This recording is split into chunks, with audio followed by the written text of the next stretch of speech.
Kita akan ngebahas teknis untuk bisa menghijrahkan status dengan melobi langit. Dengan doa. Kan katanya doa itu bisa mengubah takdir, benar? Benar nggak tuh? Allah yang mengubah takdir dengan doa. Jadi bukan doa mengubah takdir, tapi Allah mengubah takdir dengan doa. Dan takdir itu bisa dirubah-rubah. Suka-suka Allah dong. Orang Allah yang nulis takdir, yamhullahu ma yasha'u wa yuthbit, kata Allah. Allah bisa menghapus apa yang Dia tulis dan bisa menetapkan. Jadi nggak usah pesimis, nggak usah putus asa dulu. Wah, kayaknya memang takdirnya nggak bisa. Orang yang jahat kayak saya, yang pernah punya masa lalu yang kelam, menikah dengan akhwat yang hafizoh dari pesantren apa gitu. Kan kayaknya takdirnya nggak. Wal hafizin, wal hafizat, gimana sih? Wal hafizin, gimana sih ayatnya?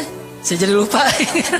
Orang yang soleh, orang yang menjaga diri dengan orang yang menjaga diri, orang yang soleh dengan orang yang soleh. At-thayyibin lit-thayyibat, maaf. At-thayyibin lit-thayyibat. Orang yang baik ketemu orang yang baik.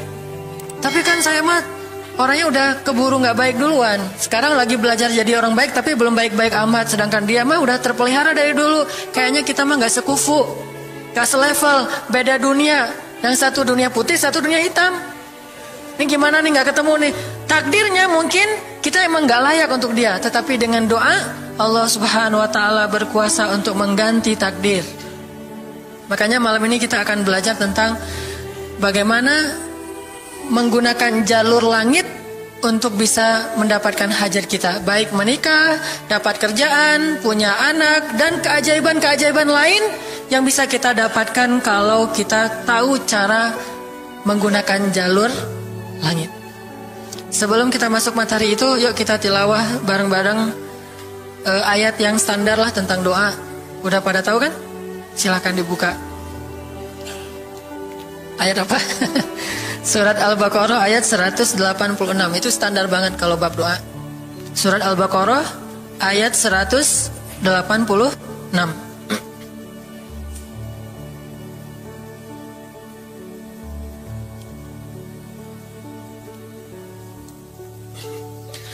A'udzu billahi minasy syaithanir rajim. Enggak?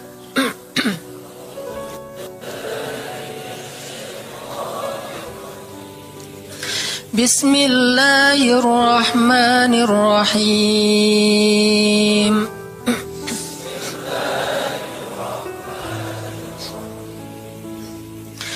Wa idza sa'alaka 'ibadi 'anni fa inni qarib.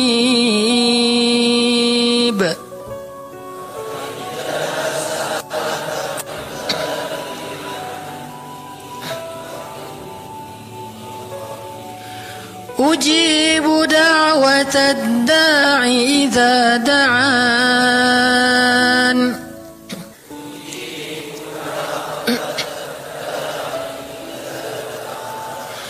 فَلْيَسْتَجِيبُوا لِي وَلْيُؤْمِنُوا بِي لَعَلَّهُمْ يَرْشُدُونَ.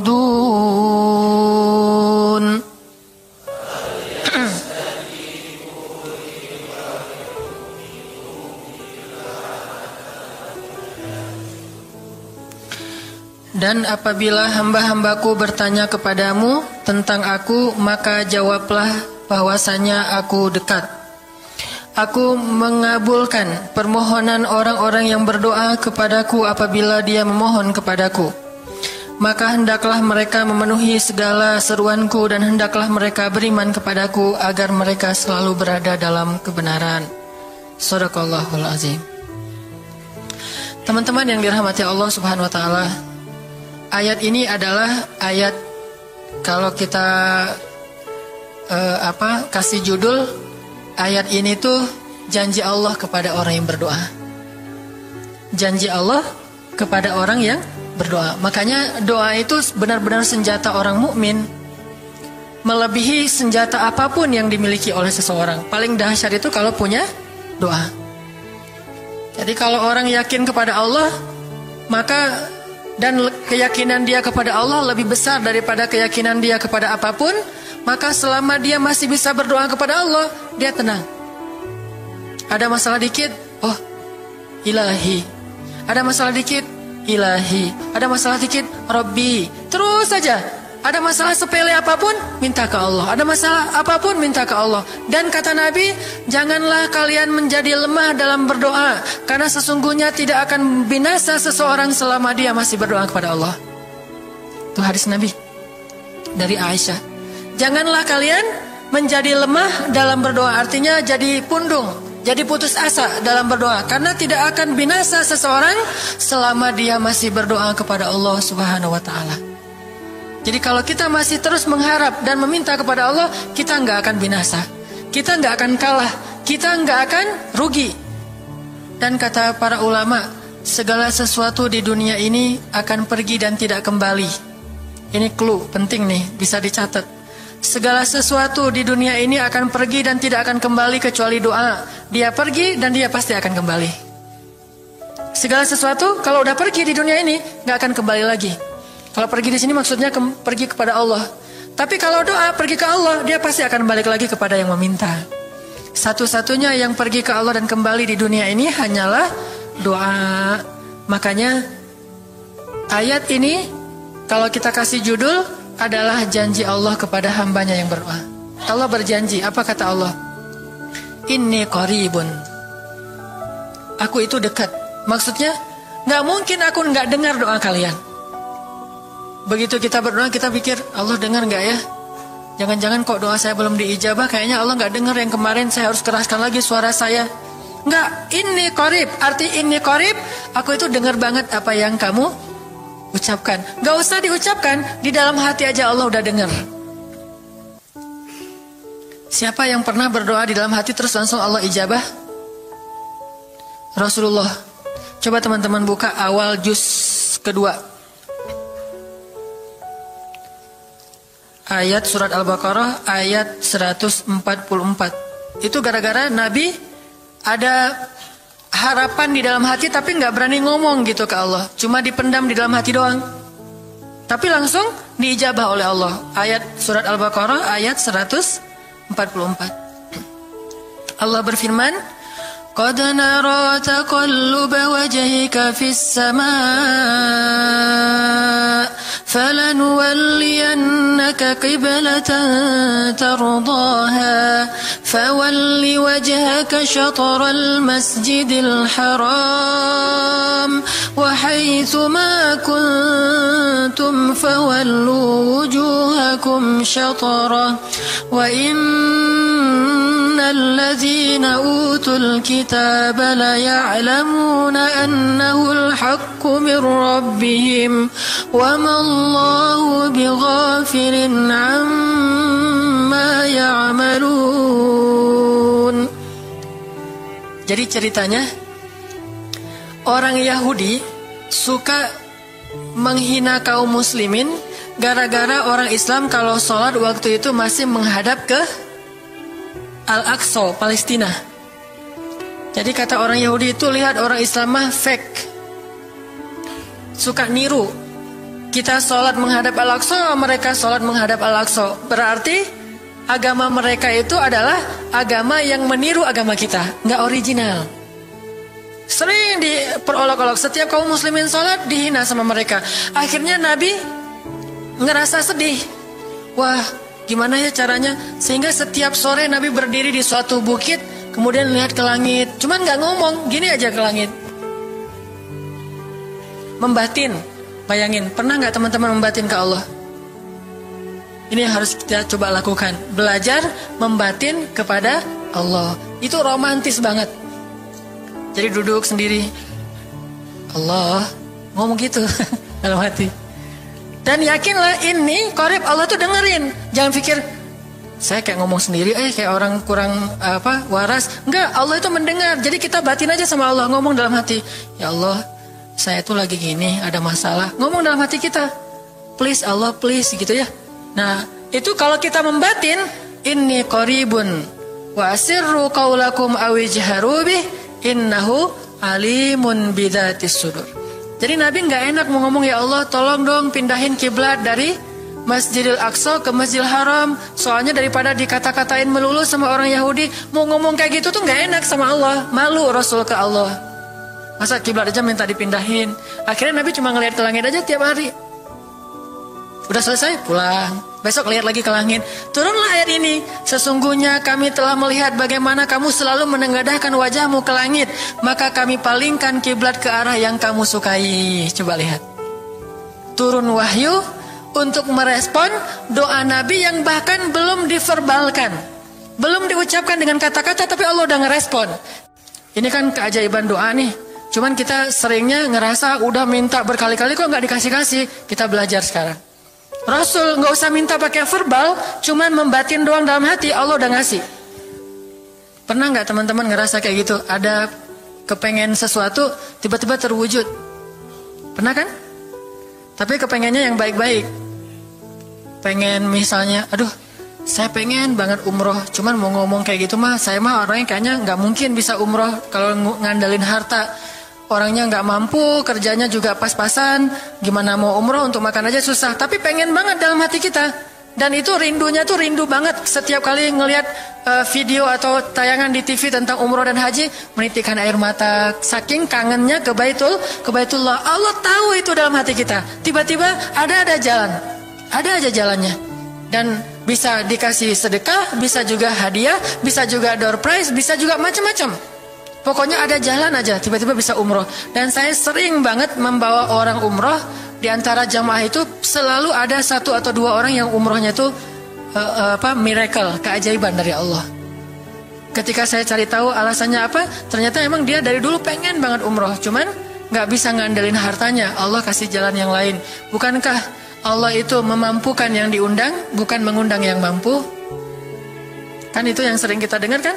Allah tidak mengundang yang mampu, tetapi memampukan yang diundang. Kalau udah Allah undang, pasti mampu. Kalau Allah nggak ngundang, walaupun dia mampu nggak akan bisa. Jadi Allah bukan mengundang yang mampu, tetapi memampukan yang diundang. Sehingga kita kalau hati kita kayaknya pantas diundang, Allah undang tuh. Begitu juga dalam urusan rezeki. Aduh, saya pengen kerjaan yang kerjaannya itu lebih halal, lebih nyaman, bisa sholat berjamaah tepat waktu, ada waktu juga buat keluarga, bisa juga berdakwah ke teman-teman. Akhirnya membatin kita itu karena kuat banget, Allah wujudkan. Ini artinya Allah qaribun, Allah maha dekat. Sehingga kalau kita pengen doa kita itu powerful, belajar dari as-siqah billah. Tips pertama adalah as-siqah billah. Percaya deh sama Allah. Percaya sama Allah. Jangan berdoa dengan ragu-ragu. Kayak kita datang kepada seseorang untuk minjem duit, tapi kita ragu. Dia nih kayaknya orangnya susah kalau dipinjemin. Kalau minta dipinjemin gitu. Ini saya lagi ada masalah dikit nih. Boleh minta bantu nggak? Apa? Gimana ya ngomongnya? Susah ngomongnya tuh ragu-ragu gitu kan ya. Akhirnya kita ngomongnya tuh nggak enak, nggak nyaman, membuat dia juga ngasih ke kita juga ragu-ragu. Akhirnya nggak nyaman tuh hubungan kita sama dia. Tapi kalau kita yakin banget sama dia orangnya baik, kalaupun dia nggak ngasih dengan cara yang kita minta, kita yakin bahwa dia tuh pasti akan nolong kita. Sehingga kita akan curhat masalah kita itu dengan tulus, bahwa kita punya masalah kayak gini-gini, bukannya kita mau minta-minta, cuman sifat dari manusia itu saling tolong menolong. Kita beritahu masalah kita dan kita yakin dia pasti akan nolong kita. Kalau nggak bisa ngasih duit, dia akan minta tolong kepada orang lain yang mungkin bisa membantu kita. Dia akan ngasih link, dia akan memediasikan kita. Oh, aduh maaf ya, saya juga lagi sekarang lagi butuh uang. Ini lagi nabung-nabung juga, sama kita mah lagi sama-sama pengen hijrah status. Cuman nih saya kenal ada temen nih yang dia alhamdulillah orangnya tuh suka banget bantu orang lain. Mungkin saya bisa merekomendasikan, saya bisa bantu kamu, ayo kita jalan bareng, ngomong sama temennya. Pokoknya kita yakin dia bisa nolong. Nah kalau kita yakin, percaya sama Allah, Allah itu gak butuh perantara. Allah bisa nolong kita dengan cara apapun. Walaupun takdirnya udah ditulis, kamu tuh gak akan punya istri sampai meninggal dunia. Ya Allah, masa gitu sih? Gak akan punya istri. Ya Allah, tapi gimana, masa saya mau hidup sendiri terus? Kamu gak akan punya istri, kata malaikat teh. Ini orang doanya, katakan malaikat dengerin doa kita ya. Kalau di hati malaikat nggak tahu, tapi kalau di lisan kita doa, ya Allah, beri saya seorang suami yang benar-benar bisa mendidik agama saya. Kata malaikat, Neng, ganti doa yang lain aja tuh Neng. Itu mah takdirnya udah ditulis, Neng gak akan punya suami, kata malaikat. Kita mah walaupun malaikat ngomong gitu, biarin aja. Ya Allah, Engkau Maha Rahman, Maha Wadud, Engkau bisa mengubah takdir. Kata malaikat, ya juga sih, cuman takdirnya udah ditulis Neng. Ya Allah, terus aja tiba-tiba tok, Assalamualaikum, Waalaikumsalam. Ayahnya nemuin, ternyata pas kita nguping dari kamar, wah itulah calon pangeran kita yang datang untuk melamar kita, calon raja, calon imam. Malaikat heran-heran, wah subhanallah nih, si Enang ini gak putus asa dalam meminta. Kita juga gitu, doa aja terus. Walaupun takdirnya sudah ditulis, karena Allah bisa mengubah takdir lewat doa dan harapan. Masih ingat cerita seorang ibu di zaman Nabi Musa dulu? Yang datang kepada Nabi Musa bilang, ya Nabi Allah, ya Kalim Allah, saya gak punya anak, udah tua kayak gini, bisa gak ya saya minta tolong Nabi Musa doa kepada Allah supaya saya punya anak. Kata Nabi Musa, bisa aja sih, nggak apa-apa ibu. Ya udah saya doain, ya Allah, ini ada ibu minta anak.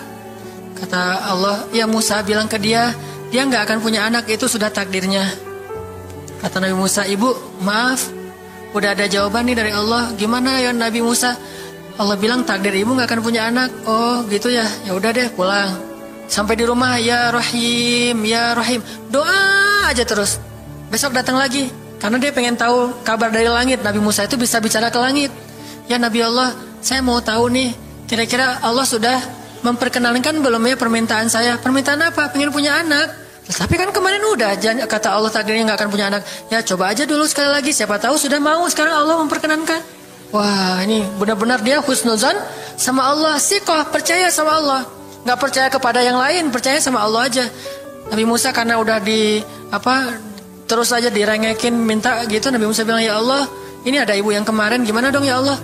Kata Nabi Musa, kata Allah, ya Musa, takdirnya dia gak akan punya anak. Bilang sama dia, ibu, udah terima aja takdir ibu gak akan punya anak. Oh ya, pulang lagi.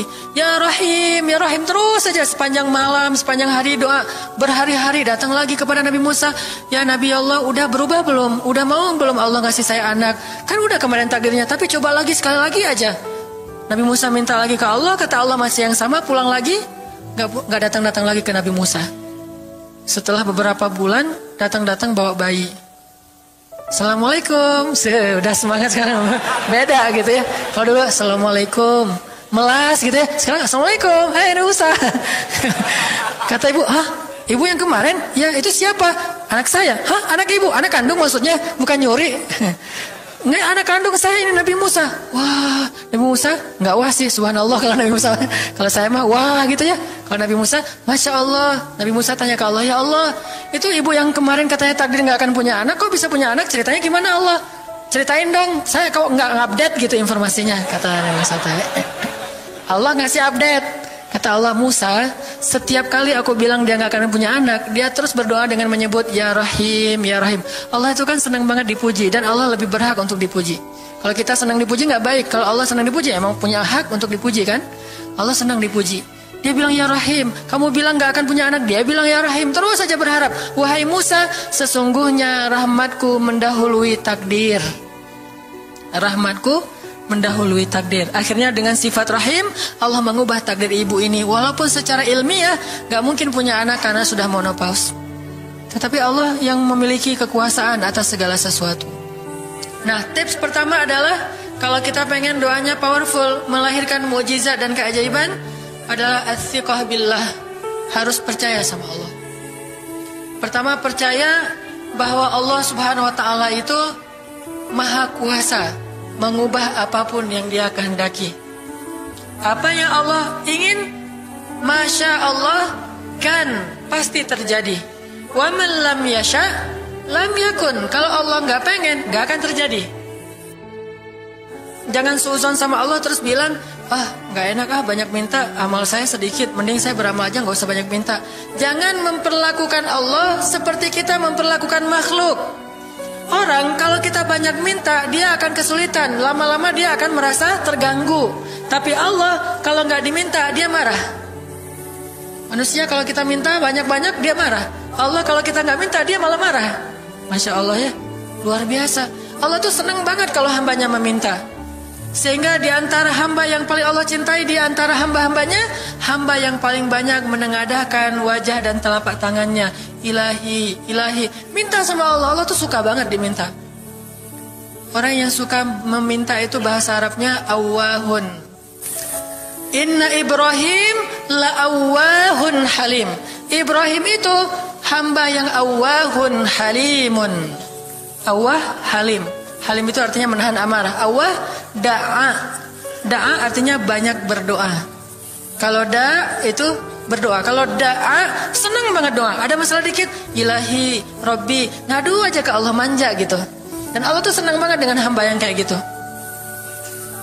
Sehingga sampai Nabi mengatakan, mintalah kepada Allah walaupun cuman garam. Garam aja minta ke Allah.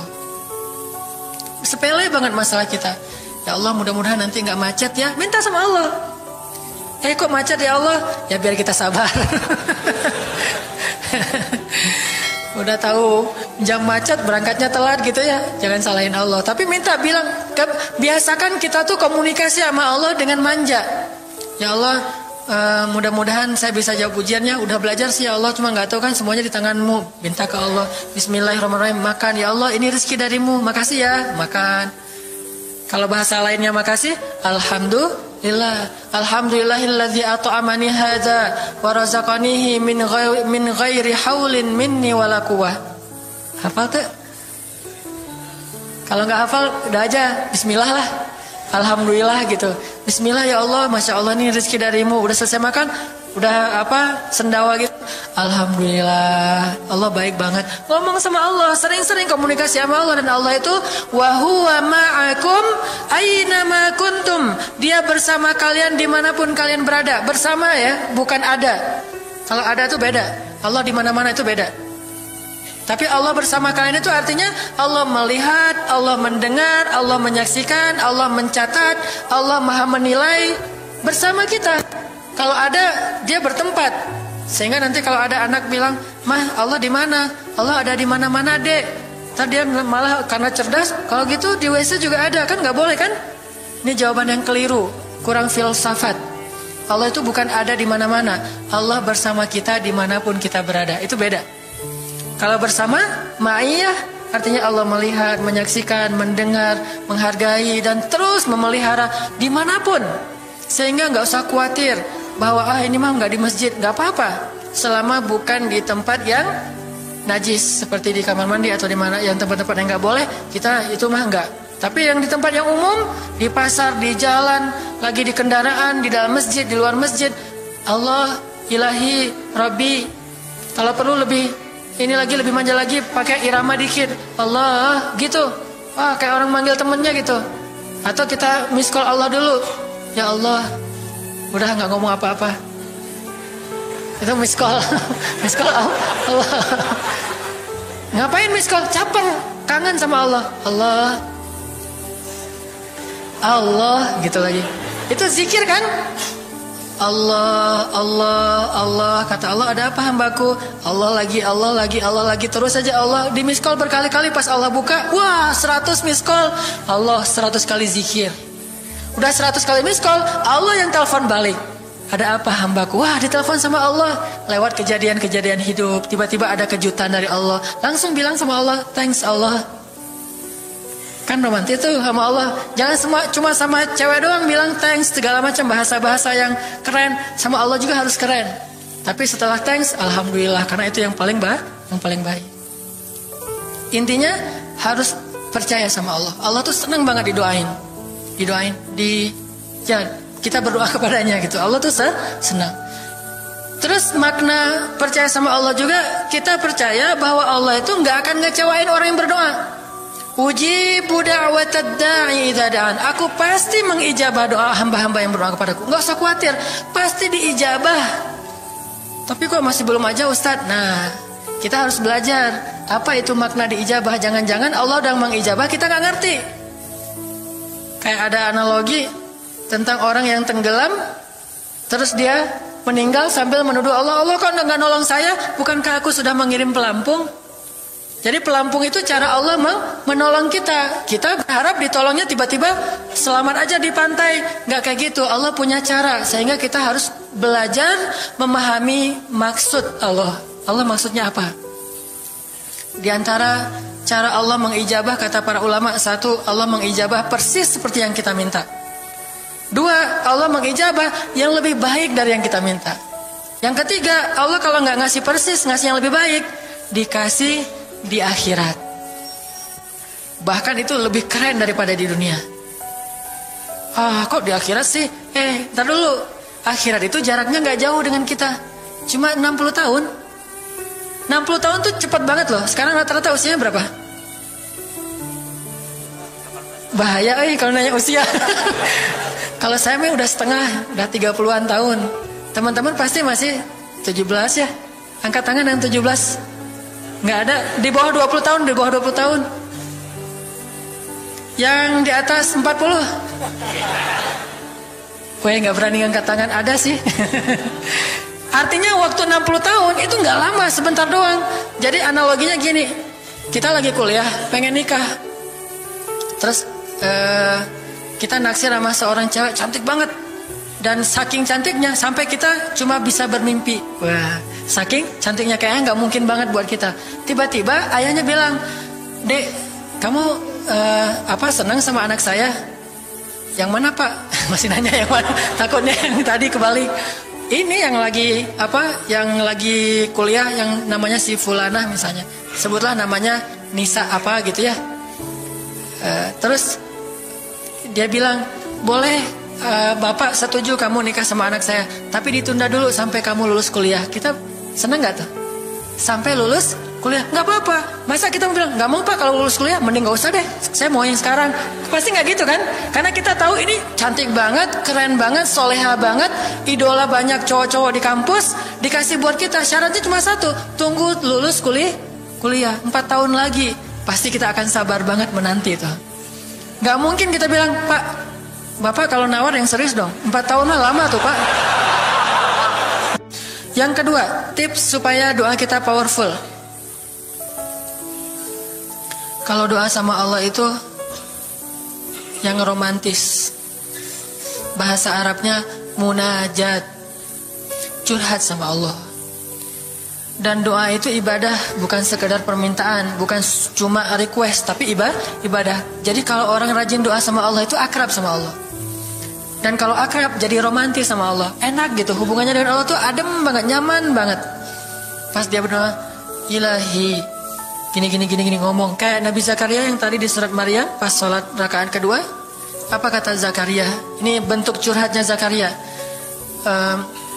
Qala rabbi inni wahana al-'azmu minni washta'ala ar-ra'su shayba wa lam akun bidu'aika rabbi syaqiyya. Nabi Zakaria doa romantis, suaranya pelan. Wadhkur fil dzikru rahmati rabbika 'abdahu Zakaria idz nada rabbahu nidaan khafiyya. Nidaan khafiyya. Zakaria tuh kalau doa tuh lirih banget suaranya. Lembut banget. Jadi duduk sendiri, "Ilahi ya Allah." Bersenandung seperti Nabi Daud. Romantis sama Allah, bukan "Ya Allah." Itu mah doa khusus untuk perang itu mah.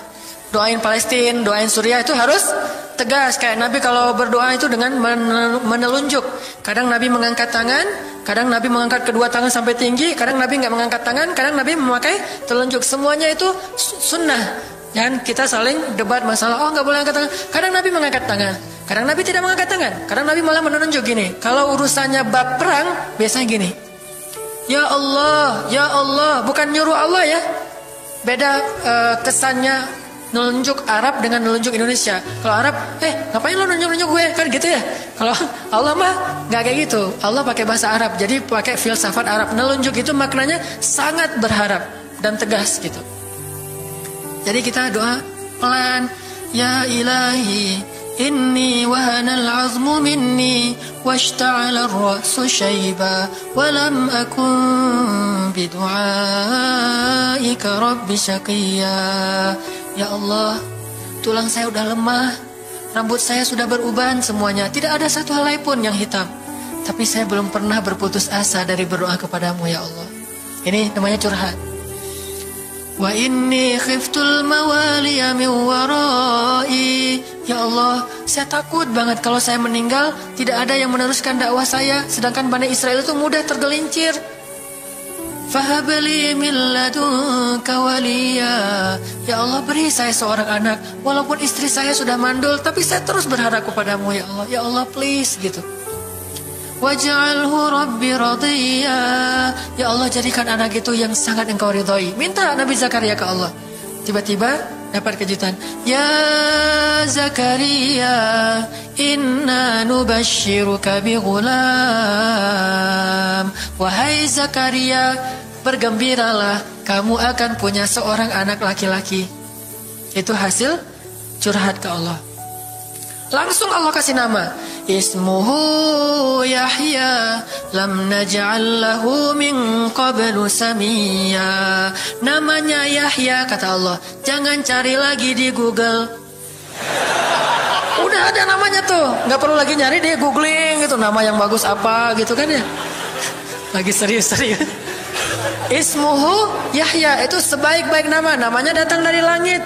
Ismuhu Yahya, lam naj'al lahu min qablu samiyya. Belum pernah ada anak sesoleh dia di muka bumi. Wah, ini first nih, anak paling soleh. Terus kata Allah, wahananan, anaknya lemah lembut. Wazakatan, anaknya suci. Wataqiya, anaknya bertakwa. Namanya Hanan At-Taqi. Itu mah doa ya, bukan GR. Karena saya juga belum bertakwa. Hanya Allah yang tahu siapa yang paling bertakwa. Terus apa lagi sifatnya? Wa barram biwalidayhi, anaknya sangat berbakti kepada orang tua. Allah kasih spesifikasi anak yang Allah pengen ngasih ke Zakaria. Itu luar biasa sifat-sifatnya. Wa barram biwalidayhi, enggak pernah nyakitin orang tua. Walam yakun jabbaran 'asiyya, enggak pernah berlaku kasar, tidak pernah bermaksiat, enggak pernah berdosa tuh Yahya. Wassalam, Allah menjaga dia. Wassalamun alaihi yauma wulida, Allah jaga dia ketika dia lahir. Wa yauma yamutu, ketika dia wafat. Wa yauma yub'atsu hayya, ketika dia dibangkitkan. Wah, ini dijamin dunia akhirat sama Allah. Hasil munajat. Allah kasih kejutan yang paling istimewa. Makanya bermunajatlah kepada Allah. Ya Allah, titikan air mata, ngomong sama Allah masalahnya apa. Ya Allah, saya pengen nikah banget. Bukan apa-apa ya Allah, saya pengen punya keturunan yang soleh-solehah. Saya pengen sholat berjamaah waktu tahajud. Saya pengen diimami oleh seorang imam yang baik bacaannya, yang soleh. Saya pengen mendidik anak saya berdua dengan pasangan saya. Saya pengen yang baik-baik, sebutin. Pengennya kita, hajat kita itu apa. Cuman ya Allah, saya kurang modal. Ngomong Allah kayak gitu. Gak apa-apa pakai gaya-gaya kita sendiri, gaya Sunda, gaya apa, bebas lah. Ya Allah, kurang modal banget, gimana nih ya Allah. Tapi kan engkau maha kaya ya Allah, bilang gitu. Dan Allah akan mengatakan, lihat hambaku memujiku. Kan kayak kita bilang, alhamdulillahi rabbil alamin. Allah bilang, hambaku memujiku. Ar-Rahmanir Rahim, hambaku mengagungkanku. Maliki yaumiddin, hambaku gimana sih hadisnya tuh? Kan gitu kan ya. Allah merespon setiap ucapan hambanya. Jadi kita bilang, tapi kan engkau maha kaya ya Allah. Oh iya benar. Cuman saya belum juga nemu siapa calonnya ya Allah. Nah, tapi kan engkau maha tahu ya Allah. Oh iya. Nanti Allah tiba-tiba dalam mimpi disebutin gitu. Wah, jelas spesifikasinya, wajahnya kayak gini, senyum-senyum ke kita di dalam mimpi gitu ya. Terus kasih kartu nama. Pas kita bangun ternyata kartu namanya ada di tangan kita. Cie, kayak di film. Bisa gitu. Tiba-tiba ke save di HP kita ada nama yang saya perasaan nggak pernah nge-save nomor ini deh. Malaikat yang nge-save. Itu semuanya mukjizat dari Allah. Nggak usah khawatir. Allah punya cara. Tadi mah walaupun herai, tapi sebetulnya pesannya adalah Allah itu punya banyak cara untuk menolong hambanya. Tidak usah kita atur gimana caranya. Bukan kita yang mengatur caranya, kita hanya bermohon kepada Allah. Allah yang punya sekian banyak cara. Allah bisa pakai cara ilmiah, bisa cara yang tidak ilmiah, bisa cara yang berlawanan dengan ilmiah. Ilmiah itu kan ciptaan Allah. Jadi jangan mengukur dengan logika kita. Tapi mengikhtiar dengan logika kita harus. Kalau ikhtiar harus ilmiah. Tapi kalau iman gak perlu ilmiah. Sakit, ikhtiarnya ke dokter, tapi yakinnya nggak boleh yakin sama dokter. Ikhtiarnya seilmiah mungkin, tapi imannya nggak boleh ilmiah, rabbaniyah. Allah berkuasa dengan ilmiah, tanpa ilmiah bertentangan dengan ilmiah. Allah bisa menciptakan seseorang dari ayah dan ibunya, bisa tanpa ayah tapi punya ibu doang seperti Isa, atau bisa nggak punya ayah nggak punya ibu seperti Adam. Allah bisa menciptakan onta dari induknya, bisa keluar dari batu seperti untanya Nabi Soleh. Allah maha kuasa, makhluk tidak kuasa. Minta sama Allah dengan harapan-harapan yang indah, munajat. Ini sekarang coba kita dengar bagaimana munajatnya Nabi ketika pulang dari Taif. Nabi itu kan sedih banget pulang dari Taif. Luar biasa dihinanya oleh orang-orang Taif. Di antara penghinaan orang Taif yang masih terekam oleh sejarah itu, orang Taif mencemooh Nabi dengan mengatakan, emangnya benar kamu itu, emangnya benar Allah mengangkat kamu jadi nabi? Itu penghinaan, dihina gitu. Muhammad, beneran gitu Allah mengangkat kamu jadi nabi? Kayak gak ada orang lain, kata orang Taif. Terus ada lagi yang bilang, Muhammad, kalau kamu itu seorang nabi, saya tidak berani ngomong sama kamu, nanti saya terkutuk. Tapi kalau kamu bukan nabi, pendusta, ngapain juga saya ngomong sama kamu? Jadi mending gak usah ngomong aja daripada ngomong dengan pendusta. Intinya dia gak mau ngomong sama nabi, tapi meracau. Dia bilang, kalau kamu nabi, kalau saya berdebat kamu, saya akan dikutuk. Kalau kamu bukan nabi, berarti kamu pendusta. Ngapain juga saya berdebat sama kamu, menghina. Ada yang bilang, hei Muhammad, pergi kamu, jangan dekat-dekat dengan kampung kami.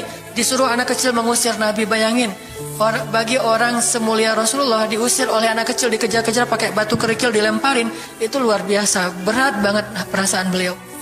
Sama anak kecil, sama perempuan, sama budak-budak. Yang laki-lakinya tuh hanya bersorak di belakang. Perempuannya, bagi orang Arab, dihina oleh perempuan. Itu luar biasa penghinaannya. Makanya di Mesir, pengalaman saya ketika di Mesir, orang Mesir itu paling takut sama cewek.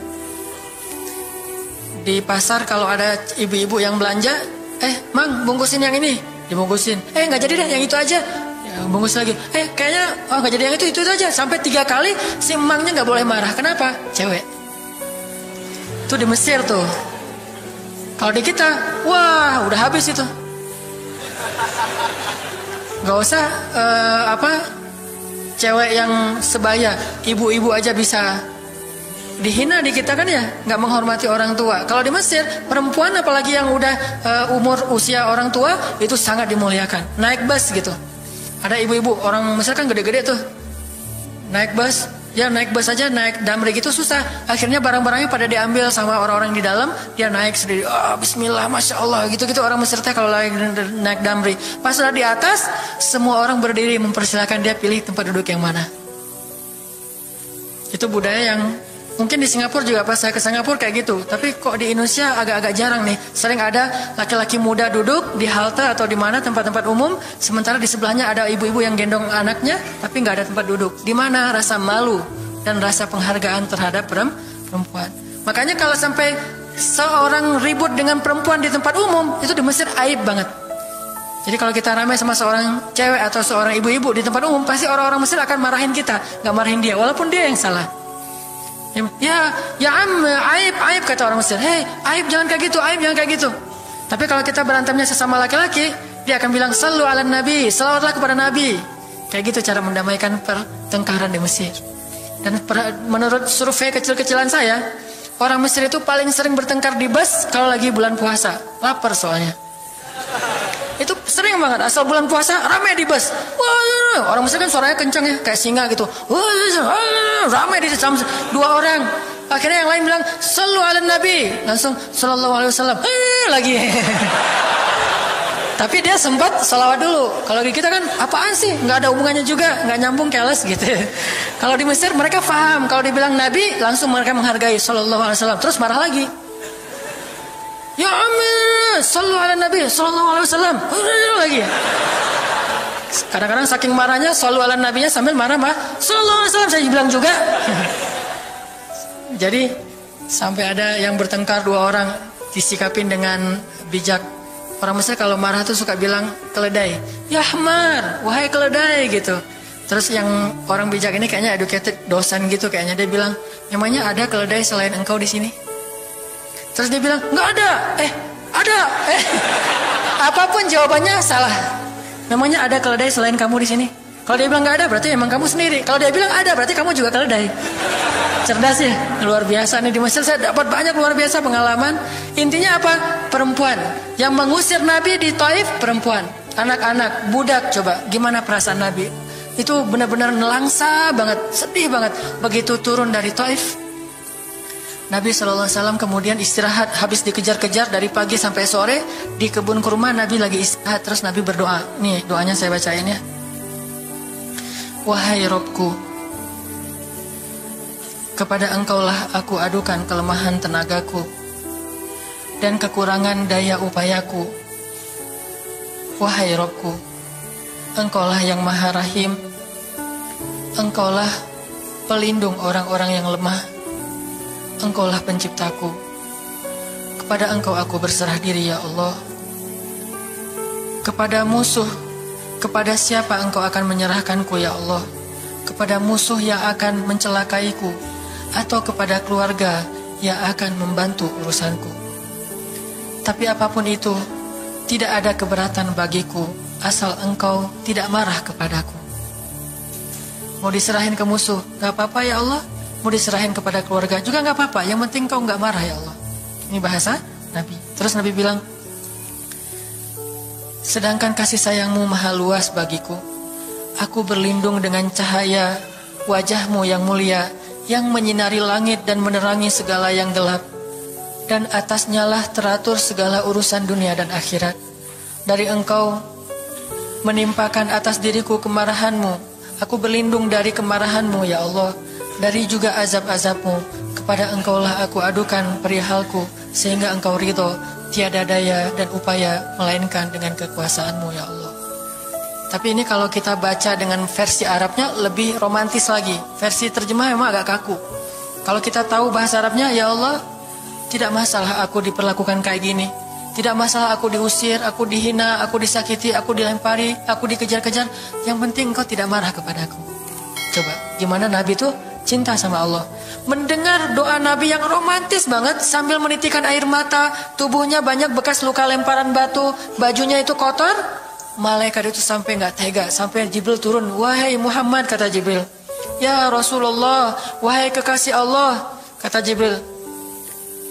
Allah maha mengetahui apa yang telah terjadi pada dirimu terhadap orang-orang ini. Allah telah memerintahkan malaikat gunung untuk mentaati perintahmu ya Rasulullah, kata malaikat.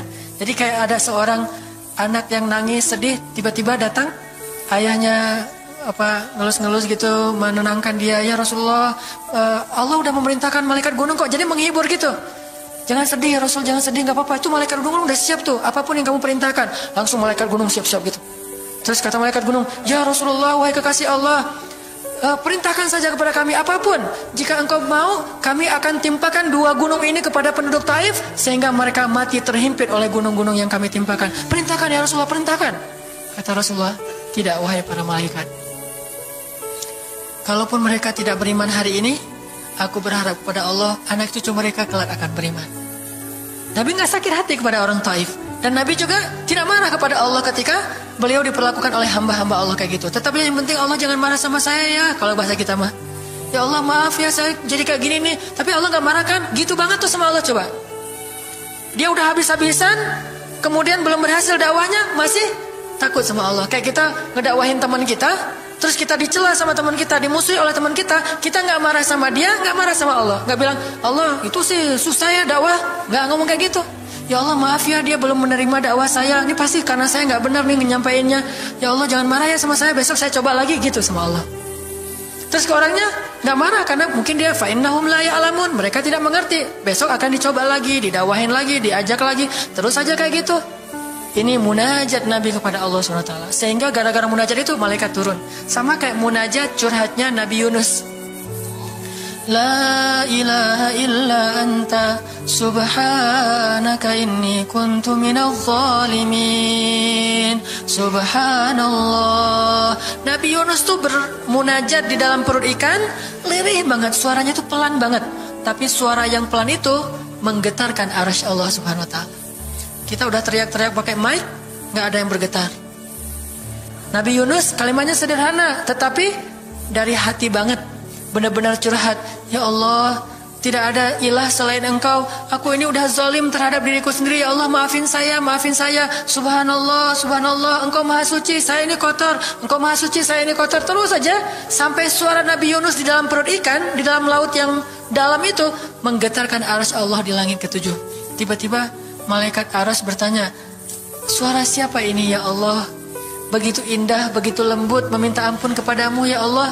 Kata Allah, itu suara hambaku Yunus. Apa yang dia minta ya Allah? Dia minta ampun kepadaku. Ya Allah, please ampunin dia ya Allah, please. Kata malaikat-malaikatnya. Semua malaikat meminta ampun untuk Yunus alaihissalam. Sehingga kemudian Allah mengatakan, ya sudah, aku ampuni dia. Tiba-tiba Nabi Yunus diselamatkan. Curhat sama Allah. Kalau ada masalah, bilang ke Allah. Apapun, ya Allah. Duduk sambil bersandar di pohon. Ya Allah, coba buka surat Al-Qasas. Gimana Nabi Musa itu suka curhat kepada Allah. Surat Al-Qasas surat 28 ya. Ayat nih ya. Ayat 16 coba. Ketika Nabi Musa nggak sengaja bunuh orang Kipti, Egyptian. Rabbi, ini zalamtu nafsi, faghfirli ya Rabbi. Ya Rabbi, saya tuh udah zalim, maafin saya ya Allah, ampuni saya. Ada masalah dikit, ngomong ke Allah. Habis ada kesalahan, ngomong ke Allah. Terus dia bilang lagi, Rabbi, ayat 17, bima an'amta alayya falan akuna zahiran lil mujrimin. Ya Allah, janganlah Engkau jadikan aku termasuk orang-orang yang berdurhaka atau berbuat dosa. Udah. Terus ada masalah lagi. Nabi Musa diusir dari Mesir, dikejar-kejar sama tentara Firaun di ayat 21. Apa kata Musa? Rabbi, najjini minal qaumiz zalimin. Ya Rabbi, selamatkan saya dari orang-orang yang zalim. Ngomong lagi ke Allah.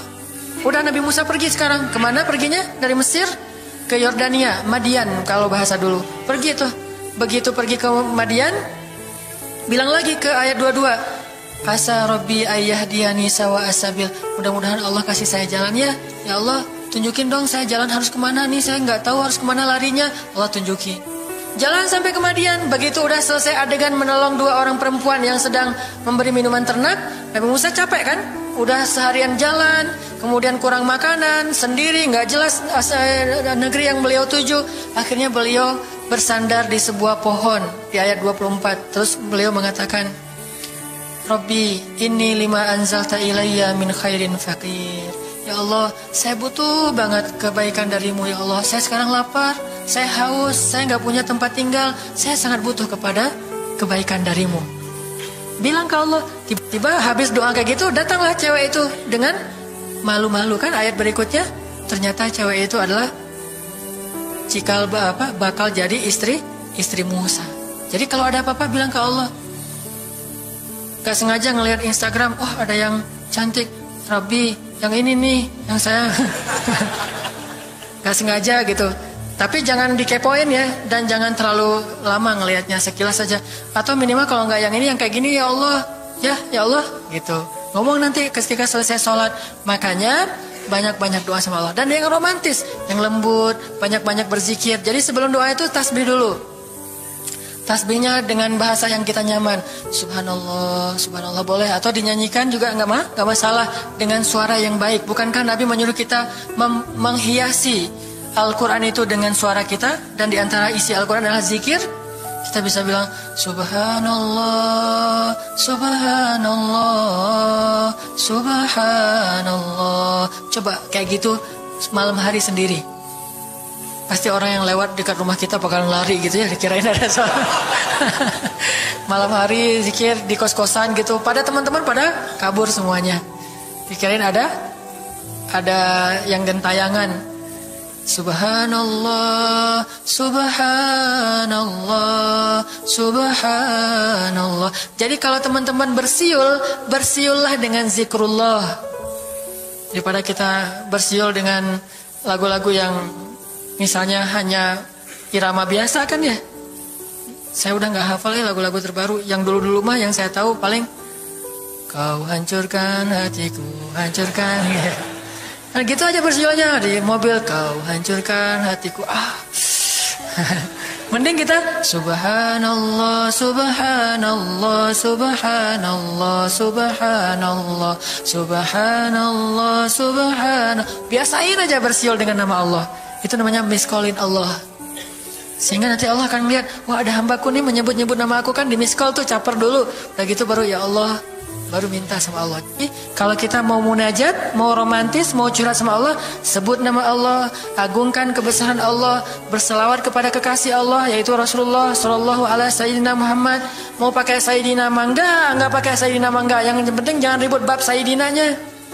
Mau doa aja, nggak ada tuh Sayyidina, rame kan? Gak ada berdoa, ada jadi debat kan ya? Komen, udah aja nggak apa masalah. Mau pakai Sayyidina mangga, nggak pakai Sayyidina juga nggak masalah, tergantung mazhab. Ada yang nyaman harus pakai Sayyidina karena saya cinta sama Rasulullah. Ada yang nyaman saya justru karena cinta sama Rasulullah nggak mau nambah-nambah, kayak gimana Nabi mengucapkan aja, mangga. Yang penting salawat. Allahumma sholli ala Muhammad, Allahumma sholli ala Sayyidina Muhammad. Baru minta, ya Allah saya lagi ada masalah gini nih ya Allah, sebutin, curhat sama Allah. Dengan demikian doa kita akan diijabah insya Allah. Tapi ini baru berapa nih? Baru 2 ya. Ada beberapa tips untuk doa yang powerful. Insya Allah ini akan kita lanjutkan pada pertemuan yang akan datang. Gak usah terburu-buru, yang penting bisa diamalkan.